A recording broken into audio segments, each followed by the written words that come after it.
दोस्तों यहाँ स्क्रीन पर जो आप देख रहे हैं ये हो जाता है एक सीलिंग फैन, जो कि बहुत ज़्यादा ओल्ड मॉडल है और सोम कंपनी के नाम से ये हो जाता है, जो कि बहुत ज़्यादा ओल्ड मॉडल है। और ये 14x14 स्लॉट में है, यानी कि 14 ही कॉइल इसमें नीचे हैं और 14 ही कॉइल इसके ऊपर डाली गई हैं। टोटल इसमें 28 स्लॉट हैं। तो यहाँ देखिए, इसको देख लेते हैं कि ये कौन सा वाला फ़ैन है। तो यहाँ भी सिर्फ इस पर सोम लिखा हुआ दिखाई दे जाता है। ये कौन से मॉडल का है, इसको भी यहाँ से साफ़ करने के बाद देख लेते हैं। तो चलिए इसको यहाँ से पहले साफ़ कर लेते हैं और इसका जो ये मॉडल है ये क्या है इसको देख लेते हैं। इस तरह से साफ़ करने पर ये साफ़ हो जाता है। तो यहाँ देखिए, ये सोम वायुदूत के नाम से ये देखने को मिल जाता है, यानी इसका जो मॉडल है ये वायुदूत के नाम से हो जाता है, जो कि अच्छी स्पीड में ये फ़ैन होता है।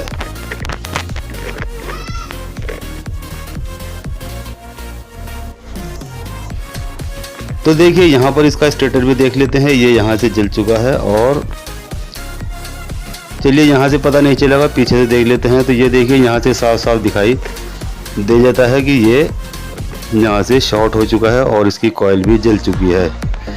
अब देखिए यहाँ ये कॉइल ऊपर की जली हुई होती तो इनको शायद बदल भी सकते थे, लेकिन अंदर वाली कॉइल को बदलने का सिस्टम नहीं होता, इसलिए इसको कट कर लेना ही बेहतर हो जाता है।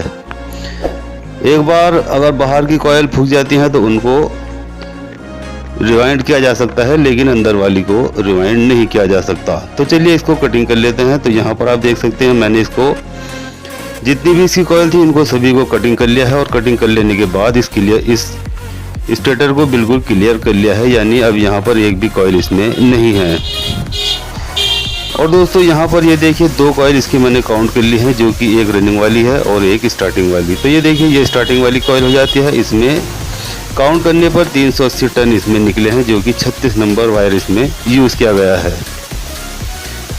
चलिए इसको एक तरफ रख देते हैं। अब दूसरी वाली कॉइल को उठा लेते हैं। तो ये देखिए ये हो जाती है इसकी रनिंग वाली कॉइल, जिसमें जो ये ऊपर लगी हुई थी और इसमें 405 टन काउंट करने पर निकल आए हैं और जो 35 नंबर कॉपर वायर ही इसमें यूज़ किया गया है। तो चलिए इसको भी इधर रख देते हैं। अब यहाँ इसको समझ लेते हैं। तो ये देखिए ये इसमें 14 ही स्लॉट नीचे हैं और 14 ही स्लॉट इसके ऊपर है। तो चलिए सबसे पहले इसके जो नीचे वाला सर्किट है स्टार्टिंग वाला, उसमें इस तरह से पेपर लगा लेते हैं और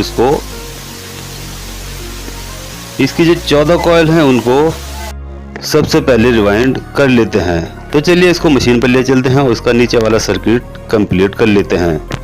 तो ये देखिए यहाँ इसका जो नीचे वाला सर्किट है यानी स्टार्टिंग वाला, उसको मैंने कंप्लीट कर लिया है और हर कॉइल में 380 टन 36 नंबर वायर से इसमें डाली गई हैं।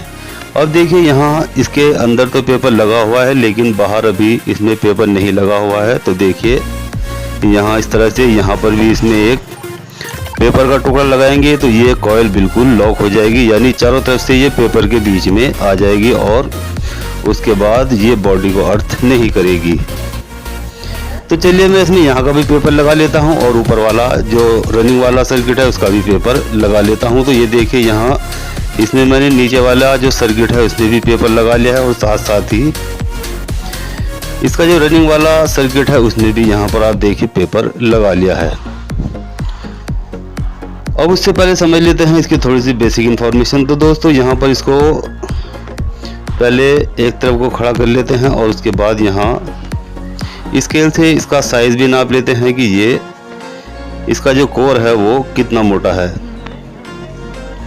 तो यहाँ देखिए स्केल से इसकी जो कोर है उसका भी मेजरमेंट कर लेते हैं, यानी इसकी नाप तोल कर लेते हैं। तो यहाँ पर देखिए 14 mm इसकी कोर का जो मोटाई है वो हो जाती है।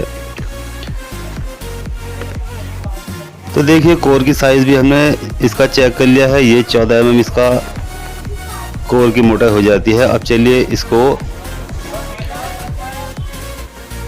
ये भी देख लेते हैं कि यहाँ पर देखिए ये 14 कॉइल इसमें नीचे हमने कंप्लीट रिवाइंड कर ली हैं और साथ साथ ही यहाँ नीचे पेपर भी लगा लिया है। अब बारी आ जाती है इसके ऊपर वाले सर्किट को रिवाइंड कर लेने की। तो यहाँ पर देखिए इसके 14 के 14 पेपर ऊपर वाले सर्किट में भी मैंने लगा लिए हैं।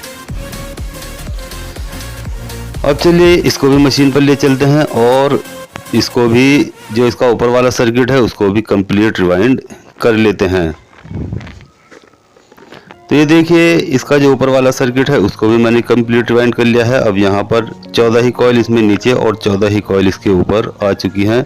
अब देखिए यहाँ पर अभी इसमें पेपर नहीं लगाया गया है, तो यहाँ जो ये इसमें ये झिरी दिखाई दे रही है इसके अंदर पेपर लगाया जाएगा, यानी इसको आप स्लॉटिंग भी बोल सकते हैं। इस स्लॉटिंग के अंदर भी पेपर लगाया जाएगा जिससे कि कॉइल लॉक हो जाएगी। तो यहाँ देखिए यहाँ पर भी मैंने इसमें पेपर लगा लिया है और ये अब कॉइल चारों तरफ से पेपर के अंदर आ चुकी है। अब ये बिल्कुल बॉडी से अर्थ नहीं होगी और ना ही बॉडी को अर्थ करेगी। तो ये देखिए इस तरह से इसमें चारों तरफ से पेपर लगा लिया जाता है। अब यहाँ देखिए इसमें 2 लूपें ये हो जाती हैं रनिंग वाली जो हमने बाद में सर्किट बनाया है, और ये हो जाती है स्टार्टिंग वाली जो इससे पहले सर्किट बनाया था। अब देखिए 2 लूपें यहाँ पर इसमें रेड कलर की लगा लेंगे और स्टार्टिंग वाली में यहाँ पर येलो कलर की लगा लेंगे और चारों लूपों को लीडे बना के इस शाफ्ट के अंदर से बाहर निकाल लेते हैं। तो ये देखिए यहाँ पर चारों लीडे मैंने ये बना ली हैं और इस शाफ्ट के अंदर से चारों लीडों को निकाल लिया है। अब चलिए इसको सीरीज बोर्ड में भी चेक करके देख लेते हैं कि इनको किस तरह से चेक किया जाता है और कितनी सीरीज इसमें जलनी चाहिए। तो ये देखिए 2 वायर रेड वाले रनिंग के हो जाते हैं और येलो वाले स्टार्टिंग के। तो यहाँ देखिए इसमें मैंने 200 वाट का बल्ब लगा रखा है और यहाँ पर इसका जो मेरा सीरीज वायर है उसको मैं लगा लिया है। तो यहाँ पर ये करंट बिल्कुल दिखा रही है। तो चलिए अब सबसे पहले हम इसको किसी भी 2 वायर को ले लेते हैं, यानी कि चलिए सबसे पहले स्टार्टिंग वाले को चेक कर लेते हैं। तो यहाँ देखिए इतनी सीरीज के अंदर जलनी चाहिए और बॉडी भी इसमें अर्थ नहीं है। अगर इतनी सीरीज जलती है तो ये मोटर समझ लीजिए ठीक है। चलिए दूसरी वाली को भी पहले चेक कर लेते हैं। तो यहाँ पर देखिए थोड़ा सा इससे ज़्यादा ये जलती हुई दिखाई दे जाती है। अगर हमारा बल्ब ज़्यादा तेज़ जलता है तो समझ लीजिए हमारा मोटर सही से रिवाइंड नहीं हुआ है, यानी कहीं ना कहीं कोई ना कुछ गलती हमने कर ली है जिसकी वजह से या तो कॉइल उल्टी कर दी है या इसके कनेक्शन में गड़बड़ी कर दी है। तो जिसकी वजह से बल्ब ज़्यादा तेज़ ग्लो करता है और वहाँ पर तेज़ बल्ब जलने के बाद मोटर घूमने वाली नहीं है, क्योंकि जब कॉइल मैग्नेट ही नहीं बनाएगी तो ये क्या घूमेगी। तो अब देखिए यहाँ पर मेरा मोटर सूख कर कंप्लीट हो चुका है। अब चलिए इसको इसकी बॉडी में फिट कर लेते हैं। तो सबसे पहले इसको ऊपर वाले जो इसकी कैप है उसमें लगा लेते हैं, या कवर भी आप कह सकते हैं या बॉडी टब भी आप इसको कह सकते हैं। तो ये देखिए जैसे ही मैंने इसको लगाया तो ये यहाँ पर बहुत ही लूज़ है और इसका बेरिंग इतना लूज़ है कि ये हाथ से ही निकल कर आ जाता है। अब इस कंडीशन में हम इस तरह की एक रेती ले लेते हैं और यहाँ पर इस तरह से इसमें कट मार लेते हैं जिससे कि ये इसकी शाफ्ट थोड़ी सी इस तरह से ये देखिए ऊंची हो जाती है। अब यहाँ पर जब हम इसको लगाएंगे यानी इसकी जो बॉडी को लगाएंगे तो अब हमें इसमें थोड़ी मेहनत करनी होगी, क्योंकि अब ये आराम से बैठने वाली नहीं है।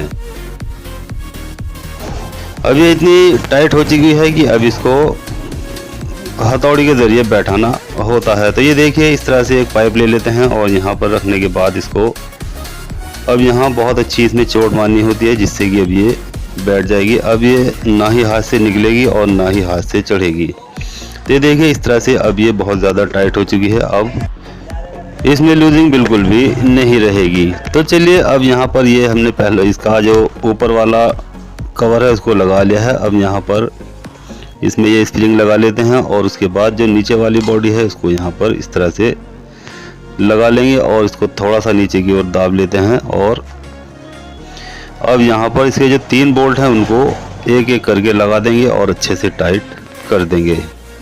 तो चलिए इसके बोल्ट लगा लेते हैं और अच्छे से इसको टाइट कर देते हैं और उसके बाद इसकी सेटिंग भी देख लेते हैं कि सेटिंग इसकी कैसी आ चुकी है। तो यहाँ देखिए तीनों बोर्ड लगा लेने के बाद इसकी सेटिंग अच्छे से आ चुकी है। अब यहाँ पर हमें इसके जो वायर हैं वो इस शाफ्ट के जो अंदर एक होल होता है, उसके होल में से कुछ इस तरह से निकालना होता है। चाहे तो आप इस स्पोक के ज़रिए भी इसको निकाल सकते हैं, या आपके पास कोई हार्ड वायर हो उससे भी आप इसको निकाल सकते हैं। तो चलिए इसको इस तरह से देखिए, आसानी से इस होल के अंदर से निकाल लेना होता है। ये देखिए इस तरह से निकाल लिया है। चलिए मैं सबको बाहर निकाल लेता हूँ। ये देखिए इसके चारों वायर बाहर निकल कर आ चुके हैं। अब यहाँ देखिए इसमें 2 वायर रेड हो जाते हैं और 2 येलो कलर के हो जाते हैं। तो देखिए चाहे तो इन वालों को और चाहे तो इन वालों को आप कॉमन बना सकते हैं, चाहे इधर वालों को चाहे इस वाले को। तो चलिए मैं इधर वालों को कॉमन बना लेता हूँ और दोनों को एक जगह जॉइंट कर लेता हूँ। अब बच जाते हैं इसके 2 वायर। तो एक वायर कैपेसिटर के एक पॉइंट पर और दूसरा वायर कैपेसिटर के दूसरे पॉइंट पर। तो यहाँ 3.25 MFD का कैपेसिटर इसमें यूज़ किया जाएगा। तो ये देखिए यहाँ इस तरह से इसके कनेक्शन कंप्लीट हो जाते हैं। अब बारी आ जाती है इसके कनेक्शन चेक कर लेने की कि ये राउंड इसके सीधे हैं या उल्टे। तो उसको भी सीरीज वायर से इसको चेक कर लेते हैं। चलिए इसको सप्लाई देकर चेक कर लेते हैं कि इसके कनेक्शन सीधे हैं, यानी इसके जो राउंड हैं वो सीधे हैं या उल्टे। तो यहाँ देखिए चेक करने पर इसके राउंड भी सीधा आ चुके हैं। अब यहाँ सप्लाई का एक वायर इस कॉमन पर और दूसरा वायर जो कैपेसिटर के साथ रेड कलर का वायर लगा हुआ है उस पर लगाएंगे और उसके बाद इसको स्क्रू ड्राइवर पर हैंग कर लेते हैं और इसको सप्लाई देकर देख लेते हैं। तो चलिए इसमें सप्लाई दे देते हैं, यानी इसका जो प्लग है मैं अपनी सीरीज वायर को बोर्ड में लगा लेता हूं और इसको चेक कर लेता हूं। तो यहाँ देखिए बहुत ही अच्छी स्पीड के साथ ये फ़ैन घूमना शुरू हो चुका है, जो कि बहुत ही ज़्यादा हाई स्पीड इसकी देखने को मिल जाती है। तो इस वीडियो में हमने ओल्ड मॉडल सोम सीलिंग फ़ैन को, जो कि वायुदूत के नाम से इसका मॉडल हो जाता है, इसको किस तरह से रिवाइंड करते हैं ये हमने जान लिया है। तो वीडियो अच्छी लगे लाइक करें, शेयर करें और बेल आइकन दबाएं और साथ साथ चैनल को सब्सक्राइब करना बिल्कुल भी ना भूलें। तो चलिए जल्दी ही मिलते हैं अगली वीडियो में, तब तक खुदा हाफिज़।